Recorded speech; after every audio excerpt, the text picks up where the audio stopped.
Dear viewers, বর্তমানে কিন্তু Facebook পেজের নাম পরিবর্তন করা খুবই জটিল বিষয়। তো এখন বর্তমান নতুন যে নিয়ম, সেই নিয়মে আপনি কিভাবে আপনার ফেসবুক পেজের নামটা পরিবর্তন করবেন, আজকে আমরা ফুল প্রসেসটা দেখাবো। প্রথমে আমরা চলে যাব ফেসবুকে। ফেসবুকে আসার পরে এখানে যে 3 লাইন মেনু, জাস্ট 3 লাইন মেনুতে ক্লিক করব। এরপরে এখানে দেখেন সেটিং, এই সেটিং এর উপরে একটা ক্লিক করব। সেটিং এর উপরে ক্লিক করলে এখানে একদম উপরে দেখেন সার্চ সেটিং, এই সার্চ সেটিংয়ে ক্লিক করব। ক্লিক করার পরে এখানে সার্চ বারে এসে আপনি লিখবেন জাস্ট নেম, NAME। তো সার্চ বারে যখন নেম লিখবেন, লেখার পরে একদম প্রথমে দেখুন নেম বলে একটা অপশন আসছে, জাস্ট এটাতে আমরা একটা ক্লিক করব। এটাতে ক্লিক করলে দেখেন এখন এইখানে হচ্ছে আপনার বর্তমান যে নামটা আছে সেটা চলে আসলো।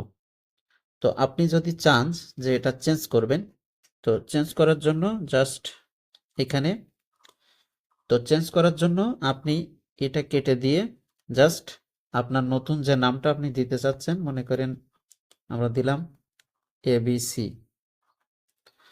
তো এখন নতুন আপনার নামটা দেবেন, দেওয়ার পরে রিভিউ চেঞ্জে ক্লিক করবেন।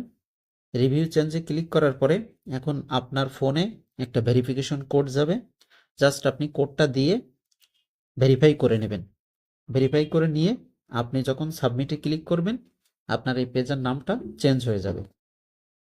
এখন চেঞ্জ হয়ে যাওয়ার পরে এখন আপনি এটা চেক দেবেন কিভাবে? তো চেক করার জন্য আবার আপনি 3 লাইন মেনুতে ক্লিক করে একদম নিচের দিকে যাবেন। যাওয়ার পরে এখানে দেখেন হেল্প অ্যান্ড সাপোর্ট, জাস্ট এটাতে একটা ক্লিক করবেন। এরপরে এখানে দেখেন সাপোর্ট ইনবক্স, জাস্ট এটাতে একটা ক্লিক করবেন না, জাস্ট এখানে আপনি নোটিফিকেশন আকারে দেখতে পাবেন। তো এইভাবে বর্তমানে কিন্তু আপনার ফেসবুকের নামটা চেঞ্জ করে নিতে পারবেন।